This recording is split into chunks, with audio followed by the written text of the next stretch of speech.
Hi buddies. இன்றைய காணொலியில் தமிழ்நாட்டினுடைய திருநெல்வேலி மாவட்டத்திலிருந்து குறிப்பிட்ட தொலைவில் அமைந்துள்ள ஹைவேயில் நள்ளிரவு பேக்கரி நடத்தக்கூடிய ஒரு கடை உரிமையாளருக்கும் அங்கு வேலை பார்க்கக்கூடிய ஒரு ஊழியருக்கும் துஷ்ட ஆவிகளால் நடந்த அதிபயங்கர அமானுஷ நிகழ்வை தாங்க முழுமையாக பார்க்க போகிறோம். இன்றைய காணொலியும் கொஞ்சம் கூட திகிலும் அமானுஷமும் குறையாமல் நீங்கள் அப்படியே எதிர்பார்க்கலாங்க. இதுபோல உங்களுடைய வாழ்க்கையிலும் ஏதாவது திகில் நிகழ்வுகள் நடந்துருந்துச்சுன்னா இந்த இமெயிலுக்கு ஷேர் பண்ணலாங்க. ஒருவேளை அது கஷ்டமாக இருந்துச்சுன்னா கீழே டிஸ்கிரிப்ஷனில் இன்ஸ்டாகிராம் லிங்க் கொடுத்துருக்கேங்க. அதில் போயிட்டு ஃபாலோ கொடுத்துட்டு வாய்ஸ் நோட்டாக கூட ஷேர் பண்ணலாங்க. இது வரைக்கும் நம்மளுடைய சேனலை சப்ஸ்கிரைப் பண்ணாமல் பார்த்துட்டு இருந்தீங்கன்னா சப்ஸ்கிரைப் பண்ணிவிட்டு பக்கத்தில் இருக்கக்கூடிய பெல் பட்டனையும் சேர்த்து கிளிக் பண்ணிக்கோங்க. நான் உங்கள் Afsar. Welcome to Afsar investigation.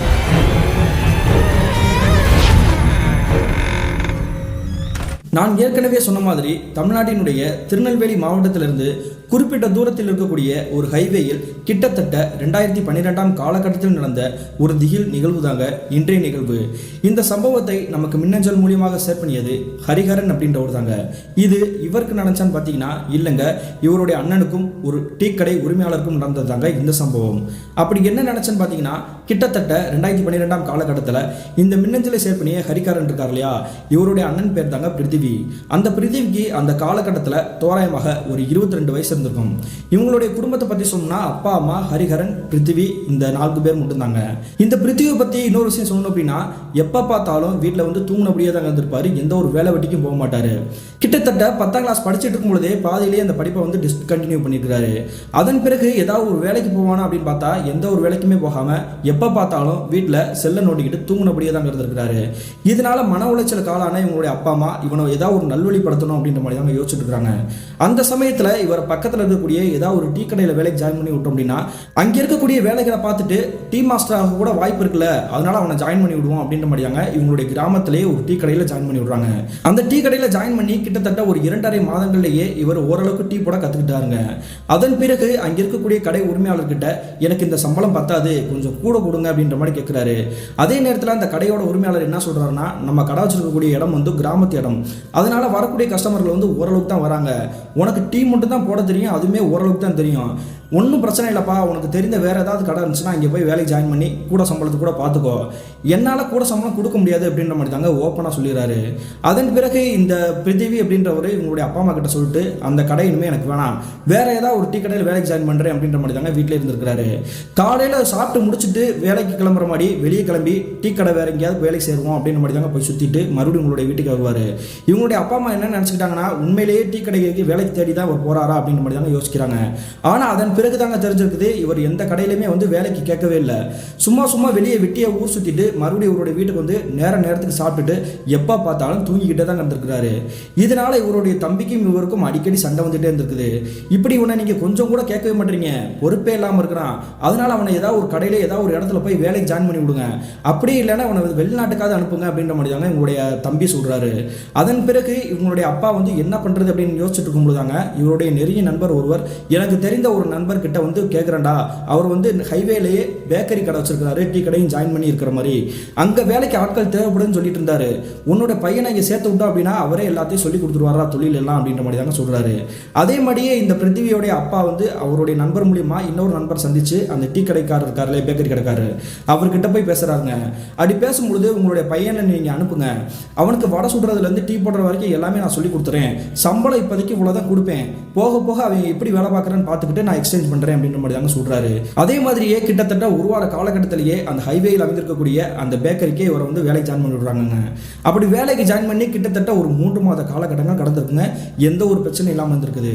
அப்படியே போயிட்டு இருக்கும்போது தாங்க இவருடைய வேலை எப்படி இருக்குன்னு பார்த்தீங்கன்னா காலையில் தோராயமாக ஒரு 6:30 தாங்க அந்த பேக்கரிக்கு போய் சேருவார். அந்த பேக்கரியை பொறுத்த வரைக்கும் காலையில் வெள்ளனமாக ஒரு 5:30 திறந்துருவாங்க. அதே மாதிரி இரவு 8:30 அடைச்சிட்டு வருவது வழக்குங்க.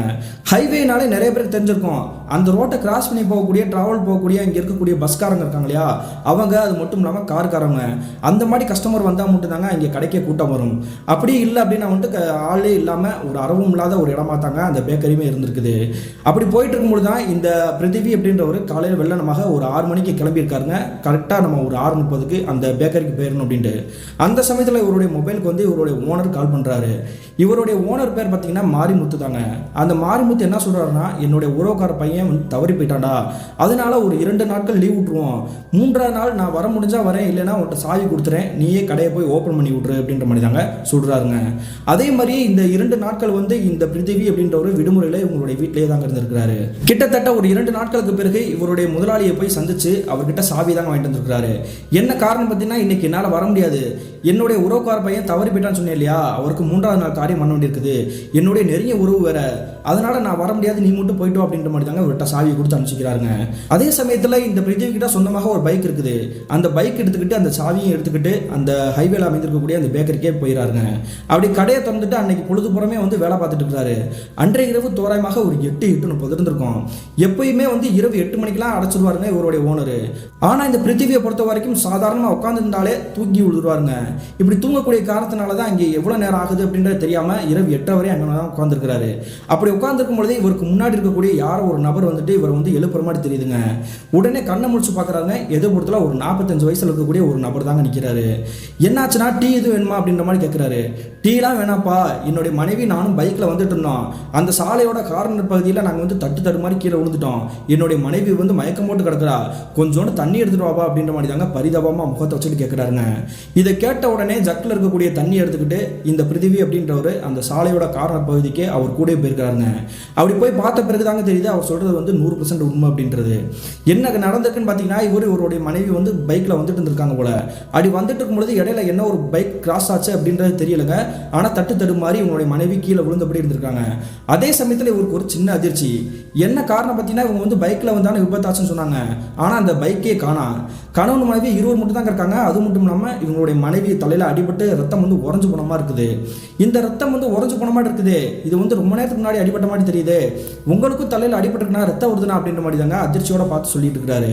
ஆமாப்பா, எனக்கும் அடிபட்டுருக்குது, நீ முதல்ல ஜக்கில் இருக்க தண்ணி எடுத்து என்னுடைய மனைவி கிட்ட முகத்தில் போய் ஊத்துப்பா அப்படின்ற மாதிரி தாங்க சொல்றாரு. உடனே ஜக்கில் இருக்கக்கூடிய தண்ணி எடுத்துக்கிட்டு இந்த பிருத்திவி அந்த பெண்மணிக்கிட்டே நெருங்கி போயிட்டாருங்க. அப்படி போயிட்டு இருக்கும்பொழுது இவருக்கு பேரெதிர்ச்சி. என்ன நடந்திருக்கு பார்த்தீங்கன்னா, இவர் நிற்கக்கூடிய இடத்துல இருந்து ஒரு 100 மீட்டர் தள்ளி யாரோ ஒரு நபர் வந்து கை தட்டி கூப்பிட்டா எப்படி இருக்கும் அந்த மாதிரி தாங்க சத்தம் கேட்குது. இந்த சத்தத்தை கேட்ட உடனே மிரண்டு போய் எதிர்ப்புறத்தில் திரும்பி பார்க்குறாரு. அப்படி பார்க்கும் பொழுது இவர் நிற்கக்கூடிய இடத்துல இருந்து ஒரு 100-150 மீட்டர் தள்ளி யாரோ ஒரு வாலிபர் நிற்கிற மாதிரி தெரியுதுங்க. அந்த வாலிபரோட நிற்கக்கூடிய அந்த இடம் வந்து இவருக்கு நல்லாவே தெரியல. ஏன்னா கும்முன்னு இருட்டு இருக்கும் இல்லையா, அந்த இடத்துல வந்து லைட் வெளிச்சம் எதுவுமே கிடையாது. இந்த ரோட்ல இருந்து ஆப்போசிட்ல தாங்க இவருடைய பேக்கரி இருக்குது. அந்த பேக்கரி கிட்ட மட்டும் தான் லைட் வெளிச்சம் இருக்குது. கொஞ்சம் தள்ளி வந்து இருக்கிறதுனால அவருக்கு வந்து அங்கே நிற்கக்கூடிய நபர் வந்து யார் என்னன்றதே தெரியல. யாருன்னா நீங்க, உங்களுக்கு என்னன்னா வேணும், நீங்களும் வண்டியிலிருந்து கீழே விழுந்துட்டீங்களா அப்படின்ற மாதிரி கேட்டுக்கிட்டு ஒருவேளை இந்த கணவன் மனைவி கூட வந்திருப்பாங்க போல அப்படின்ற மாதிரி தாங்க டக்குன்னு திரும்பிக்கிறாரு. பார்த்து அடுத்த நிமிஷமே இவருக்கு தூக்கி வாரி போட்டிருக்குது. என்ன நடந்திருக்கு பார்த்தீங்கன்னா, இவ்வளோ நேரம் இவர் பக்கத்துல நின்று பேசிட்டு இருந்தார் இல்லையா, ஒரு 40 வயசு இருக்கக்கூடிய ஒரு நபர், அந்த நபர் ஆளே காணாங்க. இவ்வளோ நேரம் இங்கே தான் நின்றுகிட்டு இருந்தாரு, அதுக்குள்ளே எங்கே போனார் அப்படின்ற மாதிரி தாங்க கீழே குனிஞ்சு பார்த்துருக்கிறாரு. மறுபடியும் இவருக்கு பேரெதிர்ச்சி. அங்கே கீழே விழுந்து கிடந்த ஒரு பெண்மணி இருந்தாங்க இல்லையா, அவங்களுடைய மனைவின்னு சொன்னாரே, அந்த மனைவியை ஆளே காணாங்க. இந்த இருவரும் நம்ம கண்ணு மிக்கிற நேரத்தில் எங்கே போனாங்கன்னு தெரியலையே அப்படின்ற மாதிரி தாங்க எதிர்ப்புறத்தில் நிற்கக்கூடிய அந்த வாலிபர் பார்க்குறாரு. அடுத்த நிமிஷமே ஒருவருடைய வாழ்க்கையில் கற்பனை பண்ண முடியாத காட்சி கண்கள் முன்னாடி தெரிஞ்சிருக்குது. என்ன நடந்திருக்கு பார்த்தீங்கன்னா, இங்கே கைத்தட்டி நிற்கக்கூடிய அந்த வாலிபர் வந்து இவர் கிட்ட நெருங்கி வந்திருக்காருங்க. அது மட்டும் இல்லாமல் அவருடைய உடல் தோற்றம், முகபாவனைகள் எல்லாமே அப்படியே வந்து கருன்னு கோரமான கரிய உருவமாக மாற ஆரம்பிச்சிருக்குதுங்க. அந்த கருப்பு உருவத்தை பார்த்து அடுத்த செகண்டே அவருடைய உடம்பெல்லாம் வந்து வேர்த்து விடவடக்க நடுக்க ஆரம்பிச்சிருக்குது. இனிமேல் நம்ம இங்கே நிற்கக்கூடாது, இங்கே ஏதோ தப்பாக நடக்குது அப்படின்ற மாதிரி தெரிஞ்சுக்கிட்டு இவரோட கையில் வச்சிருக்கக்கூடிய அந்த தண்ணி ஜக்க கூட அப்படி தூரமாக வீசி கடாசிடுறாருங்க. நம்ம நிற்க வேணாம், நம்ம வந்து பேக்கரி கிட்ட போய் நம்ம வண்டி எடுத்து நம்ம கிளம்பிடுவோம் அப்படின்ற மாதிரி தாங்க பதட்டத்தோட திரும்பி கூட பார்க்காம அந்த பேக்கரி கிட்டே போயிட்டாருங்க. அவசரமாக இவருடைய பேக்கரியோட சட்டரை வந்து இழுத்து மூடிட்டு பூட்டு போட்டுட்டு இவருடைய வண்டி எடுத்துட்டு இவருடைய வீட்டுக்கே திரும்ப போயிருக்காருங்க. அப்படி வீட்டுக்கு போனவர் தாங்க அன்றைய இரவுல இருந்து மறுநாள் வரைக்கும் பயங்கரமான குளிர்ச்சாரம். அதே மாதிரி காலையில் விடிஞ்சதுக்கு பிறகு இவருடைய உரிமையாளர் இருக்கார் இல்லையா, அந்த கடையோட ஓனர், அவர் வந்து இவருடைய வீட்டுக்கே தேடி வந்திருக்கிறாரு. என்னாச்சுப்பா, நீ வந்து கடையை திறந்துருப்பா அப்படின்றக்காக நான் வந்து பேக்கரிக்கு போயிட்டேன், ஆனால் கடை வந்து பூட்டி கிடக்குது, எதுவும் பிரச்சனையா அப்படின்ற மாதிரி கேட்குறாரு. அதெல்லாம் ஒன்றும் இல்லைனா, எனக்கு ரொம்ப குளிர்ச்சாடம் அடிக்குது, இன்னைக்கு நீங்களே போய் பார்த்துக்கோங்க அப்படின்ற மாதிரி தாங்க சாவி அவர்கிட்ட கொடுத்து வழி அனுப்பிச்சு வைக்கிறாருங்க. அன்றைய பொழுது மட்டும் இல்லாமல் மறுநாளுமே இந்த பிருத்திவி அப்படின்றவர் வந்து குளிர்ச்சாரம் வந்து தாங்க முடியாமல் வீட்டிலே தாங்க இருந்திருக்காரு, அவதிப்பட்டு இருந்திருக்கிறாரு. அவருடைய அந்த கடைக்கு பேக்கரிக்கு வேலைக்கு போகவே இல்லை. அதனால சந்தேகப்பட்டுட்டு இவருடைய உரிமையாளருமே வந்துட்டு என்ன எது பண்றதுன்னு தெரியலையே, அவனுக்கு வந்து ஊசி போடுறதுக்கு மருந்து மாத்திரை வாங்குறதுக்கு காசு இல்லை போல அப்படின்ற மாதிரி அவருடைய வீட்டுக்கு போய் மருந்து மாத்திரைகள்லாம் வாங்கி கொடுத்துருந்துருக்காருங்க. 2 நாட்களுக்கு பிறகு 3வது நாள் இந்த பிரதிபி அப்படின்றவர் காலையில தோராயமாக ஒரு 6:30க்கு அந்த பேக்கரி இருக்கு இல்லையா ஹைவேல, அதே கடைக்கு வேலைக்கு போறாருங்க. அப்படி போகும்பொழுது இவருடைய உரிமையாளர் முகத்தை வந்து பாக்குறாருங்க, அந்த மாரிமுத்தோட முகத்தை. அப்படி பேய் அடிச்ச மாதிரி தாங்க குள்ளூர்ல நடுங்கிட்டு இருந்திருக்காரு. என்ன ஆச்சுன்னா உங்களுக்கு எது பிரச்சனை அப்படின்னு கேட்கும்பொழுது, ஆமாடா எனக்கு இன்னைக்கு காய்ச்சடிக்குது, அதனால இன்னைக்கு முழுக்க நீ வந்து கடையை பார்த்துக்கோ, இரவு ரொம்ப நேரம்னா நீ இருக்க வேணாம், கொஞ்ச நேரத்தில் கிளம்பி போயிரு, சாயங்காலம் தோராயமாக ஒரு 6 மணிக்கெல்லாம் போயிரு வீட்டுக்கு, நாளைக்கு வந்து நம்ம பார்த்துக்கோம் அப்படின்ற மாதிரி தாங்க சொல்லிட்டு அவர் கிளம்புறாருங்க. என்னாச்சு, ஏன் இப்படி வந்து பதட்டத்தோட இருக்கிறாரு, ஒருவேளை நமக்கு பிரச்சனை நடந்த மாதிரி இவருக்குமே நடந்திருக்குமா அப்படின்ற மாதிரி தாங்க நினச்சிக்கிட்டு, என்னதான் இருந்தாலும் அவருடைய உரிமையாளர்கிட்ட நம்ம வந்து பேச முடியாது இல்லையா, அதனால இவர் எதுவுமே கேட்காம அப்படியே தாங்க இருந்திருக்கிறாரு. அதே மாதிரி அந்த பேக்கரியோட உரிமையாளர் மாறி முத்திருக்காரு இல்லையா, அவருக்கு வீட்டுக்கு கிளம்பி போய் கிட்டத்தட்ட ஒரு 1 மணி நேரம் கடந்திருக்குங்க. தோராயமாக காலை பொழுது ஒரு 7:30 மணி இருந்திருக்கும். அந்த சமயத்தில் இவரோட கடைக்கே வரக்கூடிய ரெகுலர் கஸ்டமர்னு ஒரு சில பெரியவர்கள் இருப்பாங்க இல்லையா, அவங்க வந்து பேப்பர் படிக்கிறதுக்காக அவருடைய பேக்கரிக்கே வந்திருக்காங்க. அப்படி பேக்கரிக்கு வந்துட்டு இருந்தவங்க ஏதோ ஒரு விஷயத்தை நினச்சிக்கிட்டு பதட்டத்தோட பயத்தோட பேசிட்டு இருக்க மாதிரி தாங்க இவருடைய காதுகளில் விழுந்திருக்குது. உடனே அதை வந்து உத்து கவனிக்க முழுதாங்க தெரிஞ்சுக்குது, இதே சாலையில் யாரோ விபத்தாகி 3 பேர் இறந்து போயிட்டாங்க அப்படின்ற விஷயத்த திரும்ப திரும்ப சொல்லிட்டு இருக்காங்க. இதை கேட்ட உடனே அங்கே இருக்கக்கூடிய பெரிய மனுஷங்க கிட்ட இவர் நெருங்கி போயிட்டாருங்க. என்ன சொல்லிட்டு இருக்கீங்க, எங்க விபத்தாச்சு, யார் இறந்து போனா அப்படின்னு கேட்கும் பொழுது அங்கே இருக்கக்கூடிய நபர்கள் வந்து என்ன சொல்றாங்கன்னா, உனக்கு எது தெரியாதா, உங்களுடைய ஓனர் எதுவும் சொல்லலையா, இதே சாலை பகுதியில் தானே ஒரு 3 பேர் கிட்டத்தட்ட ஒரு 3 நாட்களுக்கு முன்னாடி காலை நேரத்தில் விபத்தாகி இறந்து போனாங்க, இது உனக்கு தெரியாதாப்பா அப்படின்ற மாதிரி தாங்க கேட்குறாங்க. இல்லை தெரியும், நான் மறந்துட்டேன், நான் வேற ஏதோ இடம் நினச்சிட்டேன் அப்படின்ற மாதிரி தாங்க இவர் அவங்க கிட்ட சமாளிச்சுட்டு மறுபடியும் இவருடைய வேலையில் ஈடுபட ஆரம்பிக்கிறாரு. அதே மாதிரி கிட்டத்தட்ட ஒரு 1/2 மணி நேரத்தில் அவங்க அனைவருமே கிளம்பி போனதுக்கு பிறகு அவசரமாக கடையை இழுத்து மூடுறாருங்க. இவருடைய வண்டி எடுத்துக்கிட்டு இவருடைய ஓனர்கிட்டயே நடந்த விஷயத்தை நம்ம வந்து கன்ஃபார்ம் பண்ணிக்கணும், உறுதிப்படுத்திக்கணும் அப்படின்ற மாதிரி தாங்க அவருடைய வீட்டுக்கே வந்திருக்கிறாங்க. அப்படி இந்த மாரிமுத்தோடைய வீட்டுக்கு வந்ததுக்கு பிறகு அங்கே இருக்கக்கூடிய நபர்கள் வந்து பேசிட்டு இருந்தாங்க இல்லையா, பேப்பர் படிச்சுக்கிட்டே அந்த விஷயத்தை அப்படியே சொல்றாரு. உங்களுக்கு விபத்தானது எதுவும் தெரியுமா, எதுவுமே என்கிட்ட சொல்லாமல் மறைச்சிட்டீங்களா அப்படின்ற மாதிரி கேட்குறாங்க. அப்படி கேட்கும் பொழுது தாங்க இவருடைய உரிமையாளரான அந்த மாரிமுத்து நடந்த விஷயத்தை கூட சொல்றாரு. ஆமாப்பா, கிட்டத்தட்ட ஒரு 3 நாட்களுக்கு முன்னாடி காலையில் நீ வெள்ளனமா வேலைக்கு கிளம்புறேன்னு சொன்ன இல்லையா, ஒரு 6:30 மணிக்கு, அந்த 6:30 மணிக்கு நீ வேலைக்கு வர வேணாம்னு சொன்னதுக்கான ஒரு மெயின் காரணம் இருக்குது, என்னுடைய உறவுக்கார பையன் தான் வந்து அந்த இடத்துல விபத்தாக இறந்து போயிட்டான் அப்படின்ற மாதிரி தாங்க சொல்றாரு. அதன் பிறகு தாங்க நடந்த விஷயத்தை அப்படியே ஒப்பிச்சிருக்கிறாருங்க. என்ன நடந்திருக்கு பார்த்தீங்கன்னா, அன்றைய காலை பொழுதுல மாரிமுத்து எப்பயும் பொழுது 5:45 அந்த கடையை வந்து பேக்கரி வந்து ஓப்பன் பண்ணிக்கிறாருங்க. அது மட்டும் இல்லாமல் அங்கே இருக்கக்கூடிய கஸ்டமர்கள் எப்பவும் பொழுது ரெகுலராக வருவாங்க இல்லையா, அவங்க எல்லாருமே அவருடைய கடையில் வந்து உட்காந்து டீ சாப்பிட்டுட்டு இருக்காங்க. அப்படி டீ சாப்பிட்டுட்டே இருக்கும்பொழுது திடீர்னு விபத்தான மாதிரி தாங்க சத்தம் கேட்டுக்குது. என்ன ஆச்சுன்னு பார்த்தீங்கன்னா, இந்த சாலையோட கார்னர் பகுதியில் வந்து ஒரு KTM பைக்கில் இருக்கக்கூடிய ஒரு வாலிபர் தாங்க கீழே தட்டு மாதிரி விழுந்துருக்கிறாரு. அவர் விழுந்தது மட்டும் இல்லாமல் அவருக்கு முன்னாடியே ஒரு ஸ்கூட்டியில் கணவன் மனைவி ஒரு சேர வந்திருக்கிறாங்க, அவங்களுமே விழுந்திருக்கிறாங்க. அது மட்டும் இல்லாமல் இவங்களுக்கு பின்னாடியே ஒரு லாரி வந்திருக்குதுங்க. இப்படி விபத்தானதுனால சடனாக பிரேக் பிடிச்சுமே அந்த லாரி டிரைவரால் நிப்பாட்ட முடியல, அதனால அந்த கணவன் மனைவி அந்த பைக்கோட சேர்த்து மேலே ஏற்றினபடி தாங்க நிப்பாட்டிருக்கிறாரு, டயரோட அப்படியே ஸ்டாப் ஆகி நிப்பாட்டிருக்கிறாருங்க. அதுக்கு பிறகு தாங்க அந்த விபத்து எப்படி நடந்துச்சு அப்படின்றதை இவங்களால யூகிக்கவே முடிஞ்சு. இந்த கணவன் மனைவி வந்து ஸ்கூட்டியில் வந்துட்டு இருந்திருக்காங்க. அவங்களுக்கு முன்னாடி கட்டடிச்சு KTMல இருக்கக்கூடிய ஒரு வாலிபர், அவருக்கு வந்து தோராயமாக ஒரு 20-22 வயசு இருக்கும், அந்த வாலிபர் வந்து முன்னாடி வந்து இப்படி கட்டடிச்சு போயிட்டு இருக்காருங்க. இந்த 3 பேருக்குமே பின்னாடி ஒரு லாரி வந்துட்டு இருக்குது. இவர் வந்து கட்டடிச்சு போறேன்ட்டு இந்த ஸ்கூட்டி மேலே வந்து டக்குன்னு மோதி இருக்கிறாரு. மோதின உடனே இந்த 3 பேருமே தட்டு மாதிரி கீழே விழுந்துருக்காங்க. அது உங்களுக்கு மேலே தான் அந்த லாரியை ஏறி இருக்குது. இதை பார்த்த உடனே அனைவருமே வந்து மிரண்டு போய் அங்கே இருக்கக்கூடிய நபர்கள் கிட்ட நெருங்கி போயிட்டாங்க. அப்படி போய் பார்க்கும்பொழுது அந்த லாரிக்கு கீழே கணவன் மனைவி இருவருமே ஸ்பாட்லேயே அவுட் ஆயிட்டாங்க. அதுக்கு பக்கத்துலேயே அந்த KTMல வந்த வாலிபர் இருக்கார் இல்லையா, அவர் வந்து கைகால் உடம்பெல்லாம் நஞ்சு போய் அவர் முகம் மட்டும் தாங்க தெரியுது, மற்ற எல்லாமே அடிபட்டுருக்குது. தவதாயப்பட்டு உடம்பெல்லாம் ரத்தத்தோட ஒரு மாடியை தாங்க பயத்தோட பார்த்துட்டு இருக்கிறாரு. உடனே அங்கே விழுந்து கிடக்கக்கூடிய அந்த நபர்களை நோக்கி அங்கே இருக்கக்கூடிய கூட்டத்தினர் அனைவருமே மிரண்டு போய் பார்த்துட்டு இருக்காங்க. உடனே இந்த மாரிமுத்துமே அந்த பேக்கரியில் இருக்கக்கூடிய வேலையை அப்படியே போட்டுட்டு அந்த கூட்டத்தை விளக்கிட்டு பக்கத்தில் நெருங்கி போய் பார்க்குறாரு. அப்படி பார்க்கும் பொழுது இவருக்கு பேரெதிர்ச்சிங்க. என்ன காரணம் பார்த்தீங்கன்னா, அந்த KTMல விழுந்து கிடக்கிறாரு இல்லையா, அந்த வாலிபர் மட்டும் இவருடைய உறவுக்கார ஒரு பையன் தாங்க. அவர் பையன் மட்டும் கிடையாதுங்க, இவர் வந்து ஒரு திருநங்கையாக இருக்கக்கூடிய ஒரு நபர் தாங்க. இப்படி உறவுக்கார பையன் இப்படி வந்து அடிபட்டு கிடக்கிறானே, நம்ம என்ன பண்றது அப்படின்ற மாதிரி தாங்க இவருக்கு கொலையே நடுங்கி போயிடுச்சு. அதன் பிறகு அவங்களுடைய உறவினர்களுக்கு சொல்லி இவரை வந்து ஆம்புலன்ஸ் ஏற்றி இந்த 3 பேர் வந்து கொண்டு போகலான்னு ட்ரை பண்ணிக்காங்க. ஸ்பாட்லேயே இந்த 2 பேர் கணவன் மனைவி இறந்து போயிட்டாங்க. இவர் வந்து உயிரை வந்து கையில் பிடிச்சபடி இருந்திருக்கிறாரு. ஆம்புலன்ஸில் ஏற்றி கிட்டத்தட்ட ஒரு 4 அடி தாங்க அந்த வண்டி வச்சிருக்கோம். அதுக்குள்ளேயும் அவரோட உயிருமே பரிதாபமாக போயிருக்குதுங்க. இதுக்கு முக்கிய காரணமே இந்த KTMல வந்து அந்த திருநங்கையாக இருக்கக்கூடிய அந்த வாலிபர் தாங்க காரணமே. அவர்னால தாங்க மீதமுள்ள அந்த கணவன் மனைவி இருவருமே விபத்தாகி இறந்து போயிருக்கிறாங்க. மொத்தமாக இந்த 3 பேருமே ஸ்பாட்லேயே இறந்து போயிட்டாங்க. இப்படிதான்ப்பா நடந்துச்சு, என்னுடைய உறவுக்கார பையன் வந்து விபத்தாக இறந்து போயிட்டான், அதனால தான் நான் வந்து இந்த விஷயத்தை வந்து உன்ட்ட சொல்லலை, சொன்னால் நீ பயந்துருவ அப்படின்றக்காக தான் சொல்லலை. இப்போ ஒன்றும் பிரச்சனை இல்லை, எல்லாமே சரியாயிடுச்சு, கிட்டத்தட்ட ஒரு 4-5 நாள் வந்து பேக்கரியை வந்து லீவ் விட்டுருவோம், அதன் பிறகு போய் பார்ப்போம் அப்படின்ற மாதிரி தாங்க மறுபடியும் பயத்தோட சொல்கிறாரு. என்னாச்சுன்னா அதான் எல்லாமே முடிஞ்சிருச்சுல, அப்புறம் ஏன் பயப்படுறீங்க அப்படின்னு கேட்கும்போது தாங்க மறுபடியும் இவருக்கு நடந்த விஷயத்த சொல்கிறாருங்க. என்ன நடந்திருக்கு பார்த்தீங்கன்னா, இந்த ஜுரம் அடிக்குது அப்படின்றக்காக பிருத்திவி வந்து ஒரு 2 நாட்களாக வரலையா, அது முதல் நாள் வந்து இவருக்கு எந்த பிரச்சனையும் இல்லை. 2வது நாள் மாரிமுத்து அப்படின்றவர் வந்து மாலை தோராயமாக ஒரு 7 மணி 8 மணிக்கு அந்த பேக்கரியில் வந்து வேலை பார்த்துட்டு இருந்திருக்காருங்க. அந்த சமயத்தில் வண்டிகள் வந்து ஒரு சேர ஒன்று மோதுனா எப்படி விபத்தான மாதிரி ஒரு பயங்கரமான சத்தம் கேட்கும், அந்த மாதிரி தாங்க சத்தம் கேட்குது. சத்தம் கேட்ட உடனே மறுபடியும் எது விபத்தாயிச்சோ அப்படின்ற மாதிரி தாங்க அந்த பேக்கரி விட்டு வெளியே வந்து இந்த மாரிமுத்து பார்க்குறாருங்க. அப்படி பார்க்கும்பொழுது அந்த ரோட்டோட சாலை கார்னர் பகுதியில் யாருமே இல்லைங்க, எந்த ஒரு வண்டி விபத்தும் ஆகலை. அப்புறம் எப்படி இந்த சத்தம் கேட்டிருக்கோம் அப்படின்ற மாதிரி தாங்க மிரண்டு போய் பார்த்துட்டு பக்கத்தில் நெருங்கி போயிட்டாருங்க. அப்படி நெருங்கி போய் நிற்கக்கூடிய அந்த நேரத்திலேயே இவருடைய வாழ்க்கையிலேயே மறக்கவே முடியாத காட்சி கண்கள் முன்னாடி தெரிஞ்சிருக்குது. என்ன நடந்திருக்கு பார்த்தீங்கன்னா, ஒரு கணவன் மனைவி, அதே மாதிரி இவருடைய உறவுக்கார பையன் இருக்கார் இல்லையா, அந்த திருநங்கையாக இருக்கக்கூடிய ஒரு வாலிபர், அவருமே தாங்க அந்த இடத்துல அப்படி தத்ரூபமாக நின்றுட்டு இருக்காங்க. இப்படி நிற்கக்கூடிய காட்சியை பார்த்த உடனே இவருடைய உடம்பெல்லாம் குப்புன்னு வேர்த்துருச்சு. இந்த ஆன்மாக்கள் இங்கே தான் தெரியுது போல, நம்ம வந்து மாட்டினோம் செத்தோம் அப்படின்ற மாதிரி தாங்க நினச்சிட்டு இவருடைய பேக்கரிக்கிட்டே வந்துட்டு சட்டரை வந்து இழுத்து திறந்துக்கிட்டு நம்ம வந்து போடக்கூடிய அந்த வேலைகள் எல்லாமே முடிச்சுட்டு நம்ம வந்து கிளம்பணும் அப்படின்ற மாதிரி தாங்க பரிதவிச்சு போயிட்டாரு.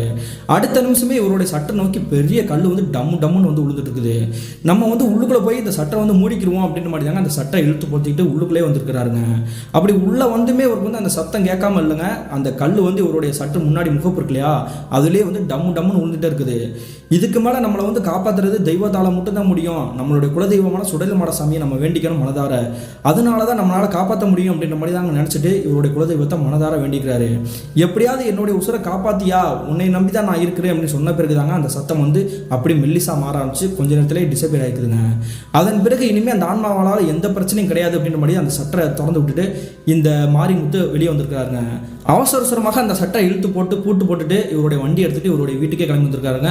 அந்த நிமிஷத்துலேருந்து இவருக்குமே குளிர்ச்சாலத்தால் நடுங்கியிருக்கிறாருங்க. இப்படி தான்ப்பா எனக்கு நடந்துச்சு அப்படின்ற மாதிரி தாங்க சொல்கிறாரு. அப்படி சொன்ன உடனே இந்த பக்கத்தில் நின்று இருக்கக்கூடிய அவருடைய இந்த வேலை பார்க்கக்கூடிய நபர் இருக்கார் இல்லையா பிருத்திவி, அவருமே அவருக்கு நடந்த அந்த அமானுஷமான நிகழ்வை வந்து அப்படி சொல்லிக்கிறாருங்க. நம்ம 2 பேருக்குமே ஒரு சேர அந்த ஆன்மாக்கள் வந்து தட்டுப்பட்டுருக்குது, நம்ம வந்து நம்மளுடைய குலதெய்வ கோயிலுக்கே போயிடணும் அப்படின்ற மாதிரி தாங்க அந்த சுடல் மாடன் கோயிலுக்கு இவருடைய அந்த வேலை பார்க்கக்கூடிய அந்த பிருத்திவி இருக்கார் இல்லையா, அவர் கூட்டிக்கிட்டு போயிட்டாருங்க ஒரே பைக்லேயே. அப்படி இந்த இருவரும் வந்து அங்கே இருக்கக்கூடிய கோயிலுடைய பூசாரி கிட்ட போய் நெருங்கி உட்கார்ந்தது மட்டும் தாங்க, நடந்த விஷயங்கள் அனைத்தையுமே அந்த கோயிலுடைய பூசாரியை அப்படியே தத்ரூபமாக பார்த்த மாதிரி தாங்க சொல்லிக்கிறாரு. உங்களுக்கு இந்த ஆன்மாக்கள் தட்டுப்படுறதுக்கான காரணம் வந்து நீங்கள் 2 பேரில் யாரோ ஒரு ஆள் தான், அந்த ஆவிகளுக்கு சொந்தமான ஏதாவது பொருளை நீங்கள் வந்து எடுத்து வச்சிருக்கீங்களா அப்படின்ற மாதிரி தாங்க அந்த கோயில் பூசாரி கேட்குறாரு. அப்படி கேட்கும் பொழுது இந்த 2 பேருமே வந்து ஒருத்தருக்கு ஒருத்தர் வந்து மாறி மாறி பார்த்துட்டு இருக்காங்களே தவிர நாங்கள் எதுவும் பண்ணலையே அப்படின்ற மாதிரி சொல்கிறாங்க. நீங்கள் உண்மையை சொன்னால் மட்டும் தான் அவங்கள வந்து காப்பாற்ற முடியும், பொய் சொன்னீங்கன்னா எங்களால் எதுவுமே பண்ண முடியாது அப்படின்ற மாதிரி தாங்க அந்த கோயில் பூசாரி சொல்லிக்கிறாரு. அதன் பிறகு தாங்க இந்த மாரிமுத்தும் சரி அங்கே வேலை வைக்கக்கூடிய இந்த பிருத்திவி சரி ஒரு சேர ஆமாம் நாங்கள் எடுத்து வச்சுருக்கோம் அப்படின்ற மாதிரி தாங்க தலையாடி இருக்கிறாங்க. இதை கேட்ட அந்த கோயில் பூசாரிக்கே வந்து கோபமே வந்திருக்குது. எதுவுமே எடுத்து வைக்கிறேன்னு சொன்னீங்க, ஆனால் 2 பேருமே ஒரு சேர ஒத்துக்கிறீங்களே அப்படின்ற மாதிரி கேட்குறாருங்க. அடுத்த செகண்டே இந்த இருவருமே வந்து ஒருத்தருக்கு ஒருத்தர் மாறி மாறி இப்படி முறைச்சு பார்த்துட்டு இருக்கிறாங்க. ஆக்சுவலி என்ன நடந்திருக்கு பார்த்தீங்கன்னா, அந்த காலை பொழுதுல வந்து விபத்தாகி அந்த 3 பேர் வந்து ஆம்புலன்ஸில் ஏற்றிட்டு போனாங்க இல்லையா, அதன் பிறகு இந்த மாரிமுத்து அந்த பேக்கரியோட உரிமையாளர் வந்து பார்த்துட்டு இருக்கிறாருங்க. அந்த சமயத்தில் அந்த கணவன் மனைவி இருவரும் வரப்போ வந்து ஹெல்மெட் வச்சிருக்காங்க இல்லையா, அந்த ஹெல்மெட் வந்து கீழே வந்து உளுந்து கிடக்குது. இன்னொரு முக்கியமான விஷயம் சொல்லணும் அப்படின்னா வந்து அந்த கேட்டில் வந்த அந்த வாலிபரும் சரி அந்த கணவன் மனைவி சரி ஹெல்மெட்டே போடலைங்க. அதனால தாங்க மெயினாக அந்த விபத்தால் அவங்களுடைய உயிரை போயிருக்குது. அந்த கணவன் மனைவி இருக்காங்க இல்லையா, அந்த கணவனுடைய ஹெல்மெட் மட்டும் தாங்க கீழே வந்து கிடக்குது. அந்த வாலிபருடைய ஹெல்மெட் எங்க இருக்குன்னு தெரியல. உடனே இந்த பேக்கரிக்கு சொந்தக்காரர் வந்து என்ன பண்ணுறாருன்னா அந்த ஹெல்மெட் எடுத்துக்கிட்டு இவருடைய பேக்கரிக்கே வந்திருக்காருங்க. யாராவது தேடி வந்தால் அந்த ஹெல்மெட்டை கொடுத்துருவோம், இல்லை அப்படின்னா நம்மளே யூஸ் பண்ணிக்கிறோம் அப்படின்ற மாதிரி தாங்க சுயநலமாக யோசிச்சு அந்த ஹெல்மெட் எடுத்து இவருடைய கடைக்குள்ளே போட்டுருக்காருங்க. அதன் பிறகு தாங்க இவருக்கே பிரச்சனை வர காத்திருந்துச்சு. அதே மாதிரி இந்த பிருத்திவி என்ன பண்ணிக்கிறாருன்னா இவங்களுடைய ஓனர் வந்து 3ஆம் நாள் காரியத்துக்கு போனோம் அப்படின்றக்காக இவரை வந்து தனியாக அனுப்பிச்சுட்டார் இல்லையா பேக்கரிக்கு. அன்றைய பொழுது வந்து இவருடைய கடையில் தாங்க வேலை பார்த்துருக்காரு. அப்படி வேலை பார்த்துட்டே இருக்கும்போது இவருக்கு ரெஸ்ட் ரூம் வருது அப்படின்றக்காக அந்த ரோடை வந்து ஆப்போசிட்டில் தாண்டி தாங்க அங்கே இருக்கக்கூடிய முட்புதர்களில் வந்து ரெஸ்ட் ரூம் போகிறக்காக போயிருக்கிறாருங்க. அப்படி போகும்போது தாங்க இவருடைய கண்களுக்கு வந்து பல கோல்டு கலரில் மின்னி இருக்குது. என்னடா அது கோல்டு கலரில் மின்னுது அப்படின்ற மாதிரி தாங்க அந்த முட்புதர்களுக்குள்ளே இடங்கி நடந்து போயிருக்கிறாரு. அப்படி போன பிறகு தாங்க தெரியுது அங்கனுக்குள்ள ஒரு பெரிய ஹெல்மெட் இருந்துக்குது. அந்த ஹெல்மெட்டை ஹெல்மெட்டை பொறுத்த வரைக்கும் கேடிஎம் அப்படின்னாலே தெரியும் இல்லையா, கொஞ்சம் விலை உயர்ந்த ஹெல்மெட்டை தான் வந்து வாங்கி யூஸ் பண்ணுவாங்க அப்படின்ட்டு. அதே மாதிரி தாங்க கிட்டத்தட்ட ஒரு 3000 ரூபாய் இருக்குங்க அந்த மதிப்பு, இந்த ஹெல்மெட்டோடைய மதிப்பு. அந்த ஹெல்மெட் எடுத்துக்கிட்டு யார் என்னன்றது தெரியல, இங்கே போட்டு போயிட்டாங்க, நம்மளுடைய வண்டிக்கு யூஸ் பண்ணுவோம் அப்படின்ற மாதிரி தாங்க இவர் எடுத்துக்கிட்டு இவருடைய வீட்டுக்கு கொண்டு போயிருக்கிறாருங்க. இப்படி நாங்கள் 2 பேருமே ஹெல்மெட் எடுத்ததுனால தான் எங்களுக்கு பிரச்சனை வந்திருக்குதா சாமி, இதுலேருந்து நாங்கள் தப்பிக்கிறதுக்கு என்ன வழி அப்படின்ற மாதிரி தாங்க கேட்குறாங்க. உடனே அந்த கோயிலுடைய பூசாரி வந்து என்ன சொல்கிறாருன்னா, அந்த ஆவிகளுடைய பொருள் வந்து எதுவாக இருந்தாலும் இருக்கட்டும், அதை வந்து நீங்கள் திருப்பி எடுத்த இடத்துலேயே போட்டுருங்க, இல்லை அப்படின்னா உங்களை பின்தொடர்ந்துகிட்டே இருக்கும் அப்படின்ற மாதிரி தாங்க சொல்கிறாரு. அதே மாதிரியே அந்த ஹெல்மெட்டை வந்து நீங்கள் போட்டுட்டு மறுபடியும் இங்கே வந்து திரும்பி வாங்க அப்படின்ற மாதிரி சொல்கிறாரு. உடனே இந்த இருவரும் வந்து பயத்தோட பதட்டத்தோட இவங்களுடைய பைக்கை எடுத்துக்கிட்டு அந்த ஹெல்மெட்டை வந்து இந்த பிருத்திவி அப்படின்றவர் அவருடைய வீட்டில் வச்சுட்டார் இல்லையா, அதை அவருடைய வீட்டுக்கே போய் எடுத்துகிட்டு வந்துருக்காருங்க. அதே மாதிரி மாரிமுத்து ஆல்ரெடி அந்த பேக்கரியில் தாங்க அந்த ஹெல்மெட் வச்சுருந்துருக்காரு. இந்த 2 ஹெல்மெட்டுமே எடுத்து இவர் எங்கே எடுத்தாங்களோ அதே இடத்துல தூர வீசிட்டு வந்துருக்காங்க. அதே மாதிரி அந்த கோயில் பூசாரி மறுபடியும் என்னை வந்து பாருங்கன்னு சொன்னாங்க இல்லையா, அவருடைய இடத்துக்கே போய் பார்த்துருக்காங்க. அப்படி பார்த்த பிறகு அந்த கோயிலுடைய பூசாரி மறுபடியும் ஒரு அதிர்ச்சிகரமான விஷயத்தை சொல்கிறாரு. அந்த இடத்துல இருக்கக்கூடிய ஆன்மாக்களால் அவங்களுக்கு வந்து எந்த பிரச்சனையும் வராதுன்னு என்னால் 100% சொல்ல முடியாது. என்ன காரணம்னா, அந்த இடத்துல தான் விபத்தாகி 3 பேர் இறந்து போயிட்டாங்க. இறந்து போய் கிட்டத்தட்ட 1 வருஷம் கடந்தா கூட பரவாயில்ல, 1 மாதம் கூட கடக்கல. அதனால அந்த ஆன்மாக்கள் அதே இடத்துல தான் வளம் வந்துட்டு இருக்கிறோம். உங்களை வந்து பயமுறுத்துது, உங்களுடைய கண்களுக்கு தட்டுப்படுது அப்படின்றத வந்து என்னால் எதுவும் பண்ண முடியாது. நீங்கள் கொஞ்சம் அந்த ஆன்மாக்களுக்கு தொந்தரவு கொடுக்காம நீங்கள் விலைக்கு இருப்பது நல்லது. மாலை தோராயமாக ஒரு 5 மணிக்கு 6 மணிக்கு கடையை சாத்திருங்க, அப்படி இல்லையா வேற ஒரு கடைக்கு ஷிஃப்ட் பண்ணுங்க அப்படின்னு மாதிரி தாங்க கோயில் பூசாரி சொல்லிக்கிறாருங்க. அதன் பிறகு இந்த இருவருமே வந்து உங்களுடைய வீட்டுக்கே கிளம்பி வந்துருக்காங்க. இப்படி கோயில் பூசாரி இந்த மாதிரி சொல்லிட்டாரு, நம்ம என்ன பண்ணுறது அப்படின்ற மாதிரி தாங்க யோசிச்சுட்டே இருந்திருக்காங்க. நம்ம வந்து மாலை தோராயமாக 5 மணிக்கு 6 மணிக்கெலாம் கடையை மூடிட்டு போனோம் அப்படின்னா நம்மளுடைய தொழிலே வந்து லாஸ் ஆயிடும். அதனால வேற ஒரு இடத்துக்கு நம்ம வந்து கடையை ஷிஃப்ட் பண்ணிடுவோம் அப்படின்ற மாதிரி தாங்க கிட்டத்தட்ட ஒரு 2 வாரங்கள்லேயே வேற ஒரு இடத்துல இவருடைய பேக்கரியை நடத்திட்டு இருந்திருக்கிறாருங்க. அதே மாதிரி இந்த பிருத்திவி அப்படின்றவர் வந்து இவருடைய கடையை வந்து வேற ஒரு இடத்துக்கு ஷிஃப்ட் பண்ணார் இல்லையா, அந்த கடையிலேயே போய் ஜாயின் பண்ணி வேலை பார்க்க ஆரம்பிச்சுக்கிறாங்க. அதன் பிறகு அந்த 3 ஆன்மாக்களாலேயும் இந்த இருவருக்குமே எந்த ஒரு பிரச்சனையும் பாதிப்பும் இல்லாமல் நிம்மதியாக தாங்க வாழ்ந்துட்டாங்க. கிட்டத்தட்ட 2015 காலகட்டத்தில் இந்த மாரிமுத்து அப்படின்ற நபர் இருக்கார் இல்லையா, பேக்கரியோட உரிமையாளர், அவர் வந்து மாரடைப்பு வந்து இறந்து போயிருக்கிறாருங்க. அதே மாதிரி அந்த பிருத்திவி அப்படின்றவர் வந்து வேற ஒரு இடத்துல சொந்தமாக டீ கடை போட்டு இப்போ வரைக்கும் நல்லா தாங்க இருக்கிறாரு. 2012 காலகட்டத்தில் என்னுடைய அண்ணனுக்கும் அவருடைய முதலாளிக்கும் நடந்ததாங்க பிரதர் இந்த சம்பவம். இந்த சம்பவத்தை இப்போ நினச்சி பார்க்கும்பொழுது எனக்கு கொலையெல்லாம் நடுங்குது.